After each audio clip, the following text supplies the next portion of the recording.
સીતારામ બધાઈને બેહી ગઈ નવરી થઈ અને લઈ લીધો હાથમાં મોબાઈલ. સમાજ આપણો જે છે એ પક્ષીઓ જે છે ને સવારમાં વહેલી સવારમાં બોલે, એનો સમય થાય તો એ બોલે. બધું સમયે સમયે સારું લાગે, પણ મનુષ્ય એક એવો જે છે ને એને જરૂર પડે ત્યારે બોલે. એટલે આ સમાજની અંદર તો બહુ ફૂકી ફૂકી અને રહેવું પડે.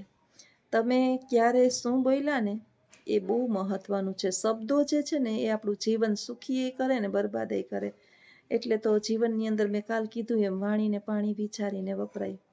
ઘણા જે છે ને બોલ બોલ કરી અને પોતાની જીવનને બગાડતા હોય છે. જેટલું શાંત રહેવામાં અને ચૂપ રહેવાની અંદર આનંદ છે ને, એટલો બોલ બોલ કરવાની અંદર આનંદ નથી. જો એક ગુજરાતીની અંદર કહેવત છે કે મીઠા બોલે ને, મીઠું બોલે એના મરચાઈ વેચાઈ જાય, અને કડવું બોલનારનું મધઈ વેચાતું નથી. ન બોલવામાં 9 ગુણ. આ એમ જ તો કહેવત નથી બની. પછી ઉતાવળે આંબા ન પાકે, ધીરજના ફળ મીઠા.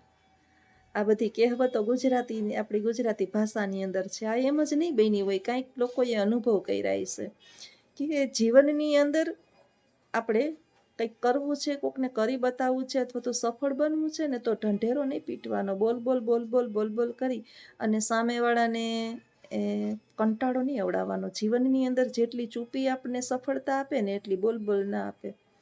એક વખત મારી લાઈફની અંદર કોઈએ મને એવું સંભળાવ્યું હતું કે બાયું શું કરી શકે, બાયુની પેની પગની પેની સુધી હોય. હવે અત્યારે તમે જુઓ કે બેનો જે છે ને, જે કામ કરી શકે છે ને, એ ખરેખર ધન્યવાદને પાત્ર છે. કે ઘરને સંભાળવું, બાળકોને સંભાળવા, નોકરી કરવી, પરિવારની સાથે સમાયોજન સાધવું, આ બેનો કરે જ છે. એટલે હું કેમ ન કરી શકું? એટલે મેં વિચાર્યું હતું કે આપણે કામ કરીએ અને આપણા પરિવારને આ થોડીક હેલ્પરૂપ બનીએ. કાંઈ અશક્ય કાંઈ નથી. તો પુરુષોની માથે લગભગ બેનો જેટલી જવાબદારી હોય છે, ન હોય એમ નથી, હોય જ છે, બધાની માથે હોય જવાબદારી, પણ બેનો જેટલી જવાબદારી નથી હોતી. બાળકોને સંભાળવાને આ બધું વધારે પડતું કામ એના ઉપર હોય છે.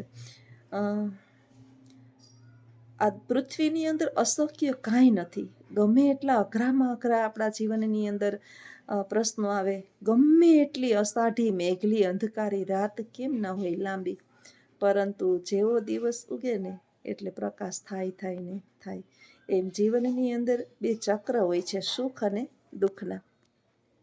જેટલું તમે તમારી ઉપર પડેલા દુઃખને શાંતિથી ઈશ્વરને સોંપી અને આગળ વધશો ને, એટલી જીવન જીવવાની મજા આવશે.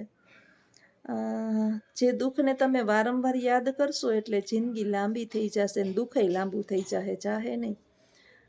ઘણી વખત નાનકડા આમથા દુઃખને, મેં એક વખત એક જગ્યાએ બેઠી હતી ને, તો પતિ પત્ની ઝઘડા, અને પત્ની જે છે એ આ વાર્તા નથી, સત્ય ઘટના છે, કે કેરોસીન છાંટી લીધું ને બળી ગઈ ને અડધો ભાગ બળી ગયો ને ઘણું બધું ડેમેજ થઈ ગયું. એટલે એને પૂછવામાં આવ્યું હતું કે બે શેમાંથી બાંધ્યા હતા? તો કે બે આજે નક્કી કર્યું હતું પિક્ચર જોવા જવાનું છે. પતિ જે છે એ કંઈક કારણસર મોડો આવ્યો અને પત્નીનો મગજ ગયો અને આવ્યા ભેગું કેરોસીનનું ડબલું છાંટી લીધું અને તરત એને, આ પોરબંદરની વાત છે, અને અહીંયા અમારા એક દવાખાનું છે ત્યાં દાખલ કર્યા. હવે આ કોઈ દુઃખ કહેવાય? આને કોઈ દુઃખ કહેવાય? આને અણસમજ કહેવાય. હવે બિચારાને કંઈ કામ આવી ગયું હોય, અથવા તો ઘણી વખત ભૂલી જતા હોય. મારા ઘરનું માણસ છે ને, એનું એવું કામકાજ છે કે તમે ગમે એ મગાવો ને, જો હવે આપણે ખબર ન હોય કે આવે છે ઘરે, ત્યારે આપણે ફોન કરીએ, ભૂલી જ જાય. હવે આમ કંઈ કેરોસીનના ડબલા લઈ લઈને હરગી જવાય. એક વખત જો હમણાં જેવું બન્યું કે ઉનાળો છે ને, તો હું એમ કહું કે આઈસ્ક્રીમ લેતા આવતા હોય તો ભૂલી જાય.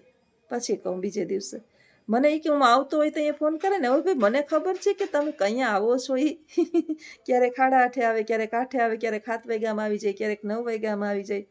તો પછી એક દિવસ મારો દીકરો ઝીણકો છે ને, પોલેન્ડમાં આઈસ્ક્રીમનું ઓલું ફેમિલી પેક લઈને, એને તો એ રાખે ને, ચા નથી પીતો તે સવારમાં એ 2 ચમચી આઈસ્ક્રીમ આવું ખાતા હોય વિદેશીઓ બધા. તો એ મને કે જો મમ્મી કેવી આઈસ્ક્રીમ છે. હું કહું તાર પપ્પાને કાયમ કહું દીકરા આઈસ્ક્રીમ લઈ આવતા હોય તો થોડીક. હવે વિચારો કે આપણા સંતાનો કેવા છે.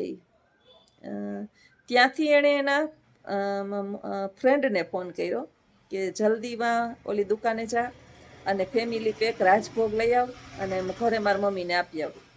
અને પોતાને તો ત્યાંથી કંઈક 200-300 રૂપિયાનું ફેમિલી પેક કંઈક 250-300નું કંઈક આવતું હશે.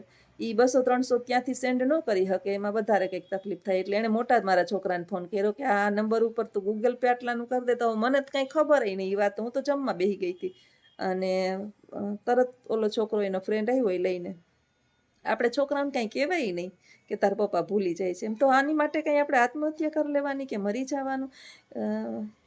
એમાં એના પિતા ભૂલી જાય છે. તો ઈશ્વરે મારે સંતાનો આવા આપ્યા છે ને, જો ધીરજના ફળ મીઠા, મેં એમ કીધું ને કે ક્યાંક ને ક્યાંક આપણી સાર સંભાળ રાખવાવાળું જે છે ઈશ્વર આપણને આપી દે છે. દરેક સ્વરૂપમાં ઈશ્વર આપણી સાથે છે. કોઈ પણ પ્રશ્ન જે છે એટલો અઘરો હોતો જ નથી કે આપણે જે છે એ ન કરવાના કરી બેસીએ. દરેક કામની અંદર સીધી સફળતા ન મળે. તમારે વ્યવસાય કરવો હોય ને તો 6 મહિના એવો વ્યવસાય વિચારીને કરવાનો કે 6 મહિના ઘરની અંદર 1 પણ રૂપિયો આમાંથી આવવાનો નથી, કારણ કે એમાં સફળ બનીએ અને ના પણ બનીએ તો જ વ્યવસાય કરાય. અને એક વખત જામી ગયા તો પછી જે છે એ આપણું વળ્યું કોઈ નહીં. એટલે દરેક બાબતમાં ઉતાવળે આંબા ન પાકે અને થોડુંક તો કષ્ટ વેઠવું પડે, સહન કરવું પડે. અને ક્યારેક નુકસાન પણ થાય તો એ નુકસાન આપણા વેઠવાની આપણી અંદર ક્ષમતા પણ હોવી જોઈએ. આવું જ જીવન છે. પાસ થયા હોય બાળકો, ના પાસ થયા હોય, ઓછા માર્ક આવ્યા હોય, આપણે 5 ચોપડી ફેલ હોય અને છોકરાઓ પાસે અપેક્ષા રાખીને બેઠા હોય કે મારો છોકરો જે છે એન્જિનિયર બને, ડૉક્ટર બને. એવું જરૂરી નથી કે અભણના છોકરા ના બને, પણ આપણી અપેક્ષાઓને બહુ આસમાન સુધી ન પહોંચાડી દઈએ. અપેક્ષાઓ દુઃખ આપે આપને. બાળકને કહીએ કે તારી અંદર જેટલી દીકરા કેપેસિટી છે, તારું મગજ સારું હોય, આ તરફ તું ભણ, આ તરફ કર, તું આમ કર. મને મારા મોટા ઉપર ભરોસો હતો કે ગમે એમ કરી અને સરકારી કર્મચારી બનશે.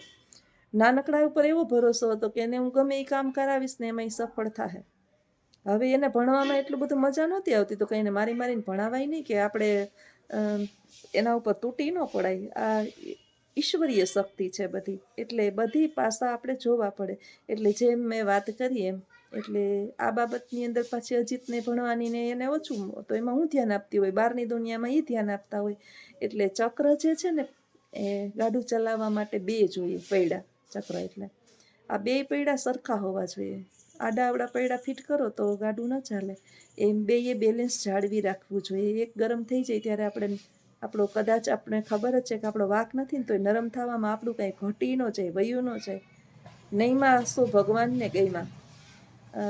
ભગવાન શ્રી કૃષ્ણ કહે છે કે વાણી જે છે ને એની અંદર વિનમ્રતા જે એની અંદર હોય ને એ જીવનમાં બહુ સુખી થાય. સંયમ રાખવો જરૂરી છે. સંયમથી સફળતા વહેલી મળે. પણ આપણે સંયમ જ ખોઈ બેસીએ છીએ. કોઈએ મને એક શબ્દ કીધો એટલે જ્યાં સુધી હું એને 10 શબ્દ ના કહી દઉં ત્યાં સુધી આપણને મજા ના આવે. જો હું મારા નાનકડાને ઘણી વખત સમજાવતી હોય કે સ્વભાવ જે છે ને એ ઠંડો રખાય, ગરમ ન રખાય. કરીને બતાવાય, કહેવાય નહીં કાંઈ, બોલાય નહીં. બોલીને જીવનમાં બગાડવું ને એ મોટું દુઃખ છે. એટલે માની જાય પાછો અને પાછું કંઈક બધું તાજું થતું હોય ને ઓલું જૂનું એ બાળકો જે છે ને બાળકો એની સાથે બનેલી ઘટનાઓ એ જીવનમાં બહુ ભૂલતા નથી. એટલે આપણી આસપાસ રહેલા નાના બાળકો સાથે કોઈ પણ પ્રકારના એવા આપણે વર્તન ના કરીએ, આપણા સગાઓના, સંબંધીઓના, પરિવારજનોના, કે જે એના મગજની અંદર ઝેરનું ઝાડવું રોપે. એણે જોયું હોય, એણે સાંભળ્યું હોય, એણે બધાય નજર આંખે જોયું હોય.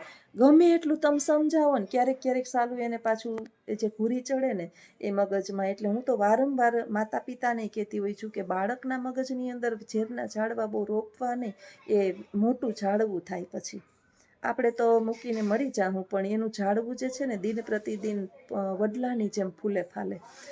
અને આ ઝાડવાને કાપવું, વડલાને ઝાડવાને કાપો ને તો એ પાછું ઉગે. દોરો કપાઈ જાય ને પછી એમાં તમે પાછું એને હાંધી શકો પણ ગાંઠ રહી જાય. એટલે આપણે આપણા પરિવારની, આપણા ઘરની, આપણા સમાજની અથવા તો કાંઈ પણ બાબત જે છે એ બાળક અણસમજ હોય ત્યારે એની સામે રજૂઆત ના કરીએ તો વધારે સારું. જ્યારે એ પરિપક્વ બને ને સમજે ને ત્યારે એને સમજાવાય.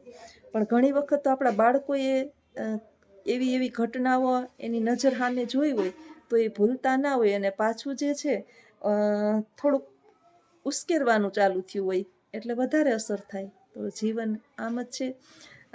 જીવન જે છે ને એ અમૂલ્ય છે. જો એને શાંતિથી અને સમજી વિચારીને જીવીએ તો આ પૃથ્વી પર જ સ્વર્ગ છે. અને થોડી કંઈ આપણે એમાં બેવકૂફાઈ કરીએ અથવા તો ધ્યાન ન આપીએ તો આ સ્વર્ગ જેવું જીવન જે છે એને નર્ક બનતા બહુ વાર લાગતી નથી. આમ જ જીવન પસાર થઈ જાય. એક દિવસ નોટિફિકેશન આવી જાય એટલે વયા જાઉં. તો આ પૃથ્વી પર વેરઝેરના ઝાડવા ઓછા રાખી જીવીએ અને જીવવા દઈએ. બધાના નસીબ લઈને આવ્યા છે. હું ગમે એટલી ઉછળકૂદ કરું, મારા કિસ્મતમાં ન હોય એ મને ન જ મળે અને હું કદાચ બેસી જાઉં તો ઈશ્વરે ધાર્યું હોય તો ક્યાંક ને ક્યાંકથી ઈશ્વરે પલડું આપણું નમાવી જ દે. તો આ વિચાર સાથે વિડીયો પૂર્ણ કરું. આવજો. સીતારામ.